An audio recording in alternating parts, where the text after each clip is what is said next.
यीशु ने कहा कि वो आपको जीवन देने आए हैं। ये कोई मामूली जीवन नहीं है, ये वह जीवन है जो परमेश्वर अपने आप में रखता है। यही तो जीवन की धुन है, हर एक स्तर में विच है। परमेश्वर कहता है महान वो है जो आपके अंदर है, ना कि वो जो इस दुनिया में है। जीवन की धुन। Praise the Lord. यीशु के सुंदर, भव्य और महान नाम में मैं पास्टर प्रेज आज फिर से आप सबका स्वागत करती हूँ इस सुंदर समय में, जिसे हम कहते हैं जीवन की धुन, जहाँ हम परमेश्वर के लय में लाए जाते हैं, परमेश्वर के वचन के ज्ञान के द्वारा, उसकी योजना के ज्ञान के द्वारा, अपने जीवन में उसके प्लान्स को रिसीव करने के द्वारा। कैसे हैं आप सब? मैं बिलीव करती हूँ कि आप सब परमेश्वर के वचन को थामे हुए हैं और उसके साथ आगे बढ़ रहे हैं। आइए हम जहाँ कहीं भी हैं, सबसे पहले अपने हाथों को उठाएंगे और परमेश्वर का धन्यवाद करेंगे। अपने पिता को धन्यवाद की आराधना को अर्पित करेंगे। Let us lift our hands. धन्यवाद पिता, यीशु के नाम में हम तेरा धन्यवाद करते हैं तेरे अद्भुत प्रेम के लिए। धन्यवाद पिता कि तू हमारे जीवनों में सुंदर है। धन्यवाद कि तू सबसे महान है, तेरे जैसा और कोई नहीं है और तूने हमें अपना बनाया है। धन्यवाद पिता कि तूने आज का दिन हमारे लिए निर्मित किया है कि हम तेरे ज्ञान में आगे बढ़ सकें, तेरी योजनाओं को जान सकें। हम पूरे हृदय के साथ तुझ पर विश्वास करते हैं परमेश्वर, और अपने पूरे जीवन के साथ तुझ पर भरोसा करते हैं। आज के दिन में हम अपने हृदय और आत्मा को खोलते हैं तुझसे ग्रहण करने के लिए, विश्वास और आनंद के साथ। यीशु के नाम में आमेन। प्रेज द लॉर्ड, हालेलुया। तो आज मैं परमेश्वर के उन बच्चों से बात कर रही हूँ जो ना सिर्फ विश्वास की बातें सुनने वाले हैं, पर विश्वास पे चलने वाले लोग हैं। Praise God. और वो आप हैं। Praise the Lord, hallelujah. Praise the Lord. आज मैं आपको आराधना और एक सच्चे आराधक में क्या सामर्थ्य होती है उसके बारे में बताऊंगी। Praise the Lord, hallelujah. बहुत बार लोग, मसीह लोग, आराधना को बस चर्च के एक हिस्से की तरह अपने लाइफ में लिमिट कर देते हैं।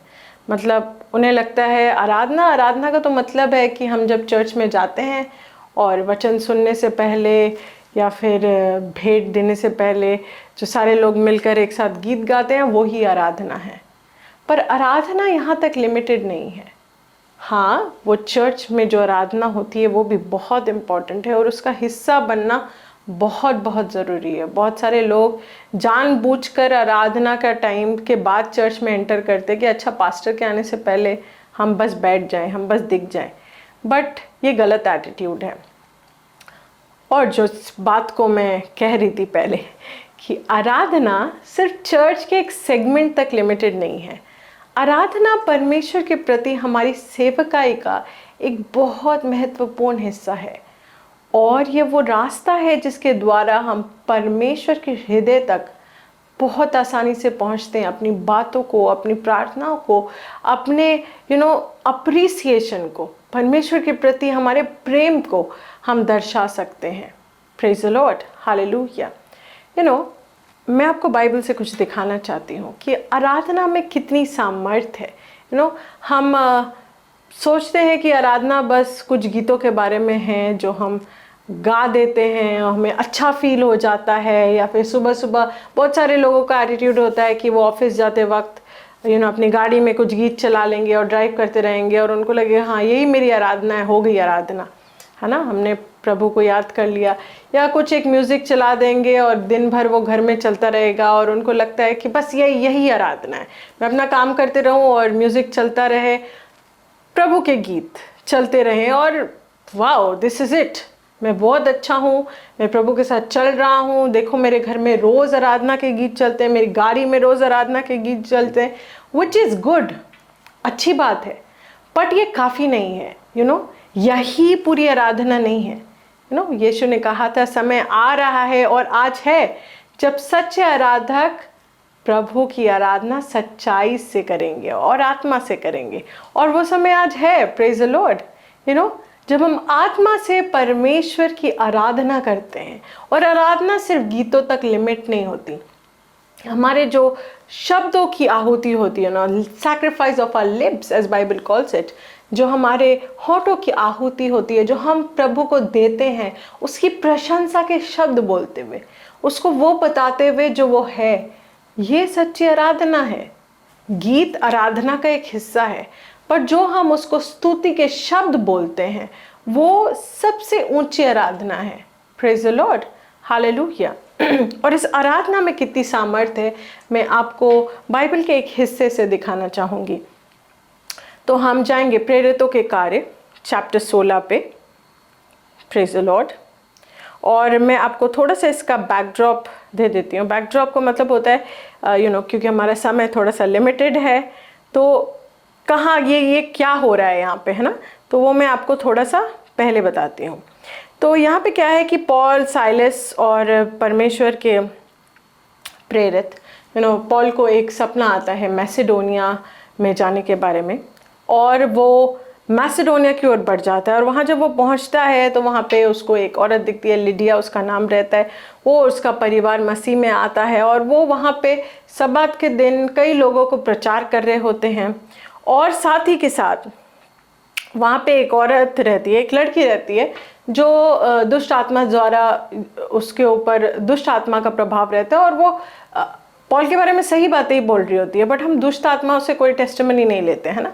तो पॉल उसके अंदर से दुष्ट आत्मा को बाहर निकालता है, और फिर ये होता है कि वहाँ पे लोग उसको पकड़ लेते हैं, पॉल और साइलस को, और उसको सौंप देते हैं मैजिस्ट्रेट को उस जगह मैसेडोनिया के, और कहते हैं कि ये लोग वो लोग हैं जो हमारे हमारे नियम के अलग कुछ प्रचार कर रहे हैं, ये हमारे लॉ के अगेंस्ट चीज़ें कर रहे हैं, और इनको हमें पकड़वाना है, इनको हमें हमको इनको सज़ा देनी है।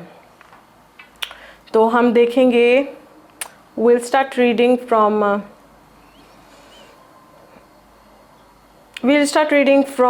20th वर्स, 20वें वर्ष से हम पढ़ते हैं। प्रेरितों के कार्य 16 का 20। और उन्हें फौजदारी के हकीमों के पास ले जाकर कहा, ये लोग जो यहूदी हैं हमारे नगर में बड़ी हलचल मचा रहे हैं और ऐसा व्यवहार बता रहे हैं जिन्हें ग्रहण करना और मानना हम रोमियों के लिए ठीक नहीं है। तब भीड़ के लोग उनके विरोध में इकट्ठा होकर चढ़ाए और हाकिमों ने उनके कपड़े फाड़कर उतार डाले और उन्हें बेत मारने की आज्ञा दी। नाउ ये उन्हें कौन है? हाकिम, जो मैजिस्ट्रेट थे, जो उस वक्त you can say modern days के हिसाब से, मैजिस्ट्रेट आज भी होते हैं, मॉडर्न डेज के हिसाब से जज कह लीजिए, जो सज़ा सुनाते हैं या लोगों का पक्ष सुन के निर्णय लेते थे। तो उन्होंने कहा कि इनको मारो, पॉल और साइलस को, और उनके कपड़े फाड़ दिए और भीड़ के हवाले उनको कर दिया कि इनको बेत से मारो। ठीक है, तो वो ये मार खाते हैं। उसके बाद क्या होता है? Alright, praise the Lord.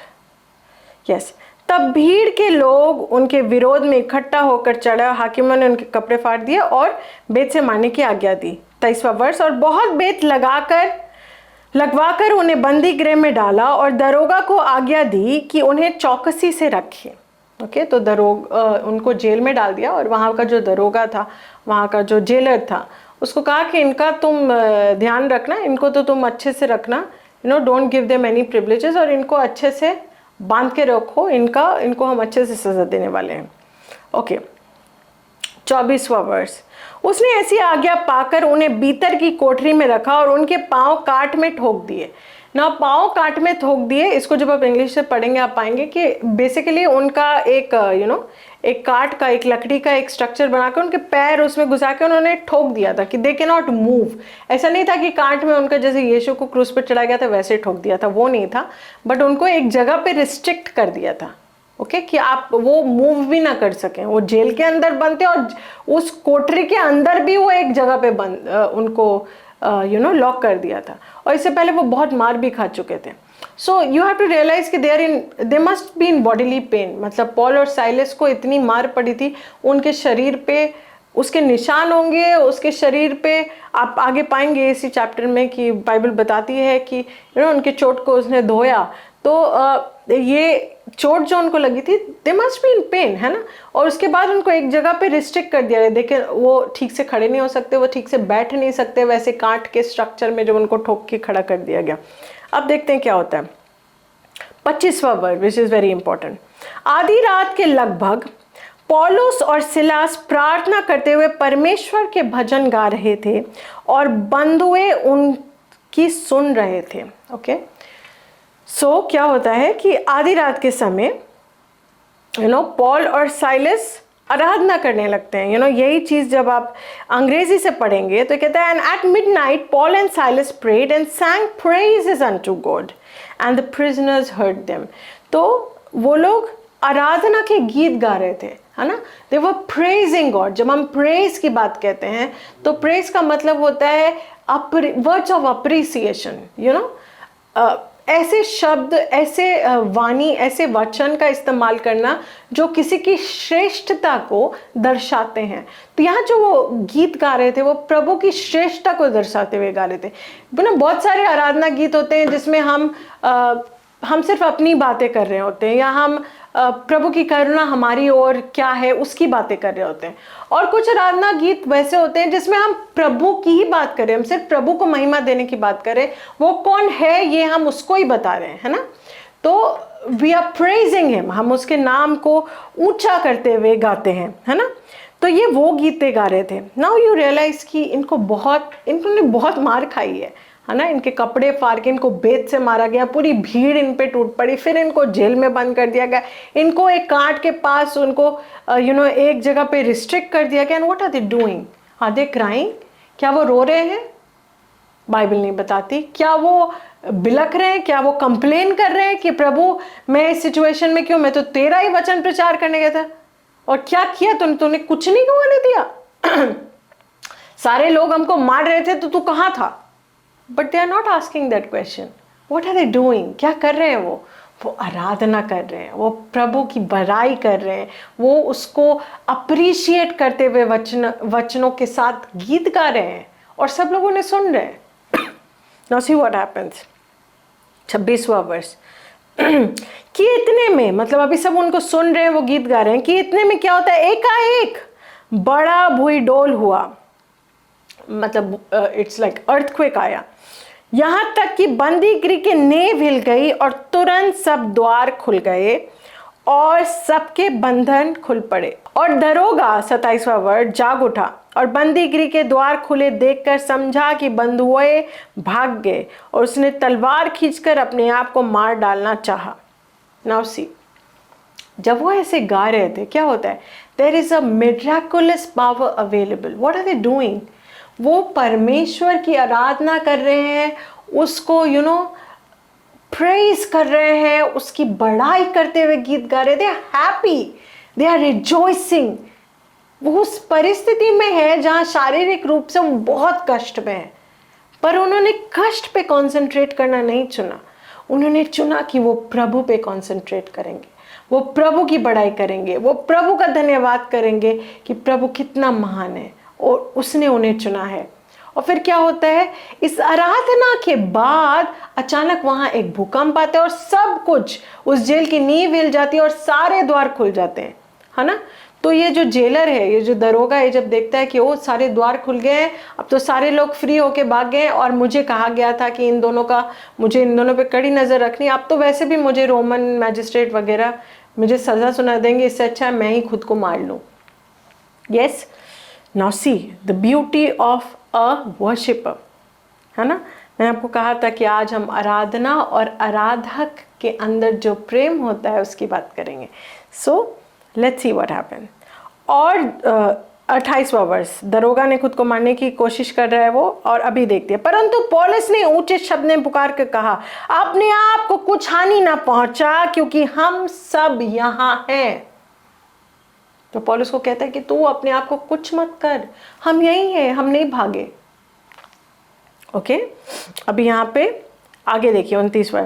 तब वह दिया मंगवा कर भीतर लपक गया और कांपता हुआ पौल और सिलास के आगे गिरा। ये कौन है? वही दरोगा है जिसने इन्हें काट से ठोक पीट के एक जगह पे कर दिया था।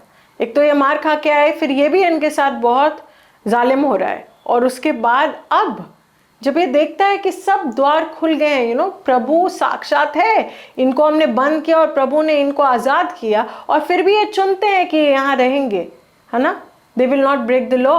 और वो उनके सामने गिरता है और देखते वो क्या कहता है।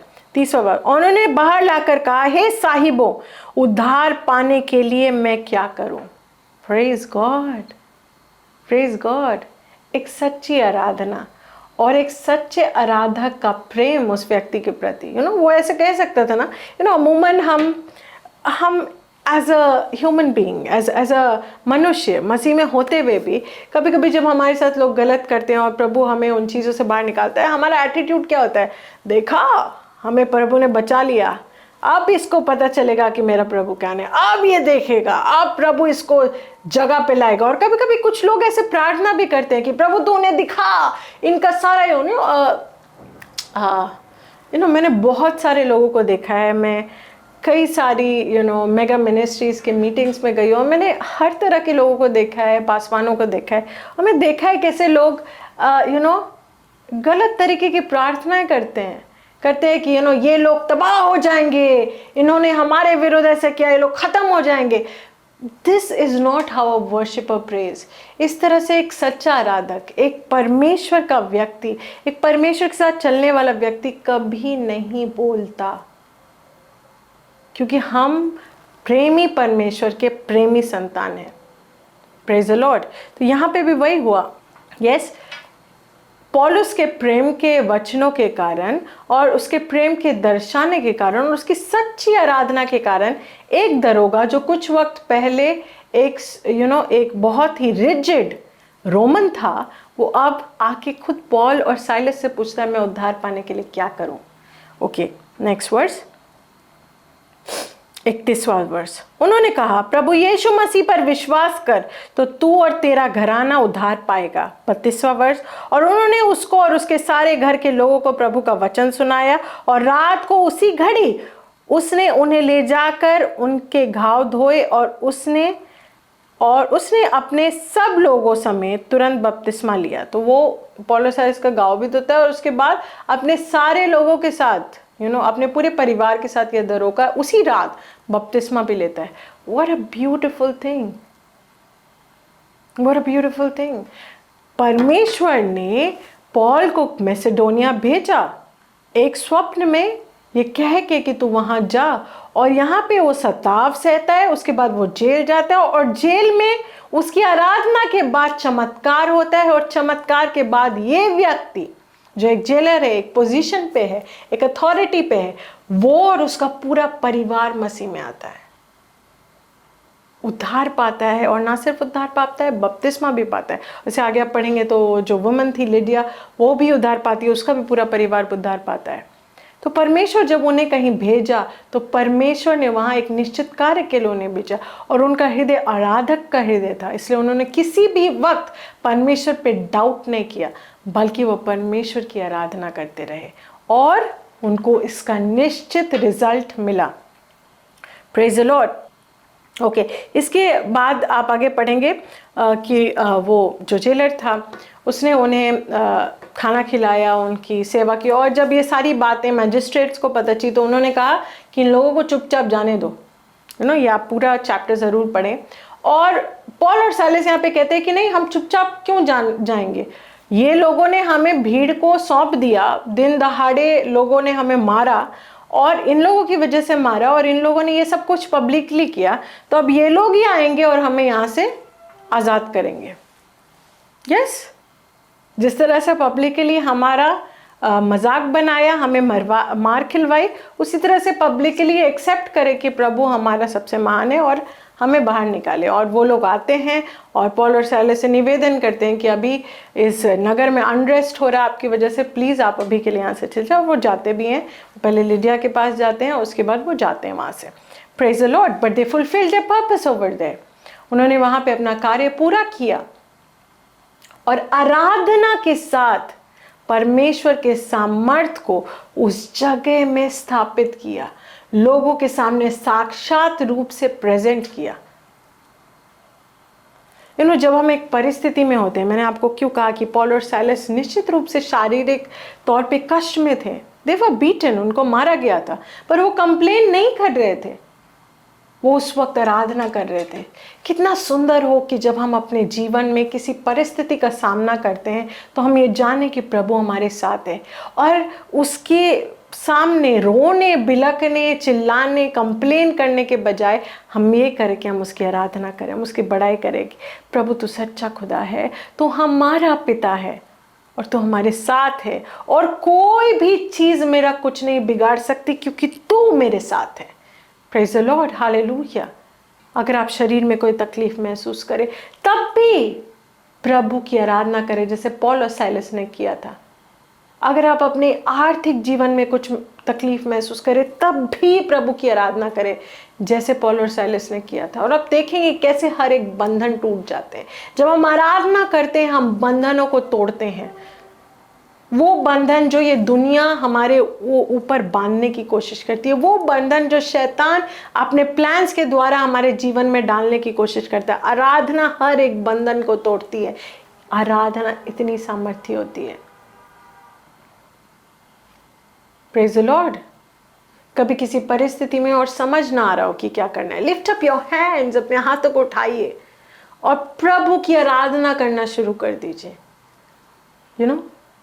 उसकी आराधना करना शुरू कर दीजिए, उसको धन्यवाद देना शुरू कर दीजिए कि वो अपने जीवन में कितना मान है। और आप देखेंगे कि कैसे आपके अंदर बुद्धिमत्ता की झरना बहती है।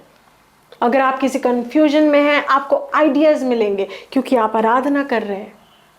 और सबसे बड़ी बात, जब एक आराधना करने वाला जो व्यक्ति होता है, जो सच्चे हृदय से प्रभु को मानता है, प्रभु को अपना हृदय दिया हुआ होता है और आराधना करता है, उसके अंदर निश्चित रूप से प्रभु का प्रेम दिखता है। Praise the Lord. और प्रभु की बुद्धिमत्ता दिखती है। ये सारी चीजें साथ साथ चलती हैं एक आराधक के। और आपको एक सच्चा आराधक बनना है। एक मैकेनिकल आराधक मत बनिए। Don't be a mundane worshipper. मतलब ऐसे आराधक मत बनिए कि लोग गा रहे हैं तो आप भी गा रहे हैं, बस मुंह चल रहा है पर आपका हृदय कहीं और है, आपकी आंखें कहीं और है, आपका मन कहीं और वॉन्डर कर रहा है। जब आप उसको अप्रिसिएशन के वर्ड्स बोल रहे हैं तो आपने कुछ बस एक याद कर लिया और हर बार आप वही बोलते नहीं।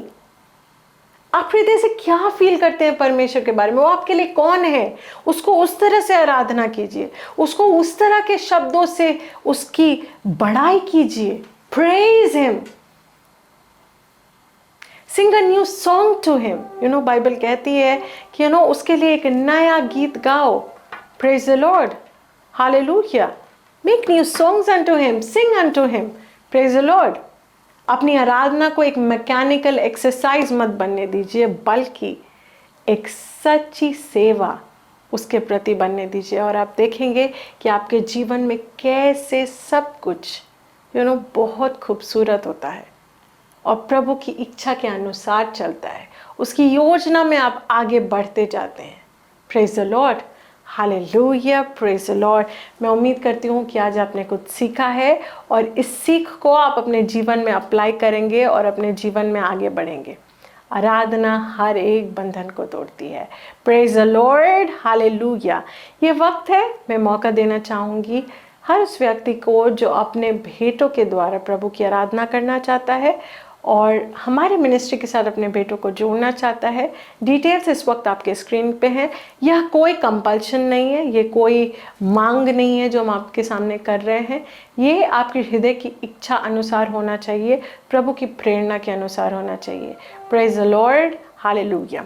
आइए, आप जहाँ कहीं भी हैं, मैं आपके लिए प्रार्थना करना चाहती हूँ। इस वक्त जिस भी जगह पे हैं, आई विल रिक्वेस्ट यू कि आप अपना हाथ स्ट्रेच करें और जिस भी स्क्रीन के थ्रू आप मुझे देख रहे हैं, फ़ोन हो, टीवी हो, आप उस ओर अपने हाथों को करें। और कोई भी तकलीफ़ अगर आपके जीवन में इस वक्त है, आप उसके बारे में सोचें। और आप अगर कुछ भी तकलीफ़ फील करें, आप वहाँ अपना हाथ रख सकते हैं और मैं आपके लिए प्रार्थना करूँगी। धन्यवाद पिता, यीशु के नाम में मैं तेरी संतान के लिए तेरा धन्यवाद करती हूँ। इसके जीवन के लिए मैं तेरा धन्यवाद करती हूँ पिता। तू इन सब के जीवन में सुंदर है। तेरी अनुग्रह के द्वारा ये अपने जीवन में स्थापित होने पाते हैं। तेरा वचन इनको बनाता है और इनकी विश्वास को खड़ा और स्थापित करता है यीशु के नाम में। धन्यवाद पिता, यीशु के नाम में मैं डिक्लेयर करती हूँ कि सर से लेकर पांव तक ये तेरे जीवन से भरे हैं। इनके जीवन में हर एक और तेरी संपूर्णता दिखती है। इनका परिवार सुरक्षित है, ये सुरक्षित है और हर एक चीज मिलजुल कर इनके भलाई को उत्पन्न करती है यीशु के नाम में। मैं खासकर उन लोगों के लिए प्रार्थना करती हूँ जिन्होंने अपने भेंटों के द्वारा तेरी आराधना की है। यीशु के नाम में तेरी अनुग्रह के बहुतायत के द्वारा उनके जीवन में कोई कमी और घटी नहीं होती है और उनके पास हर एक वक्त ज़रूरत से ज़्यादा होता है तेरे हर एक भले कार्य को पूरा करने के लिए। वे और उनका परिवार सुरक्षित है यीशु के नाम में। धन्यवाद पिता, धन्यवाद कि तू हमसे प्रेम करता है और हमारी हर एक प्रार्थना को सुनता है। यीशु के नाम में हम तेरा धन्यवाद करते हैं, हम तेरी आराधना करते हैं। तू महान है, तू सबसे सुंदर है और तेरे जैसा कोई नहीं है और तू हमारा पिता है, तू हमारा खुदा है। यीशु के नाम में आमेन। प्रेज द लॉर्ड, हालेलुया। आशीषित रहें, आगे बढ़ते रहें और वचन को थामे रखें। और बुधवार की शाम को 6 बजे हमारा दूसरा प्रोग्राम आओ बढ़े मेरे पास्टर ज़ाइन के साथ देखना ना भूलें और आगे बढ़ते रहें। Praise the Lord, hallelujah. This program is brought to you by Ambassadors of Zion Church, making the world a better place.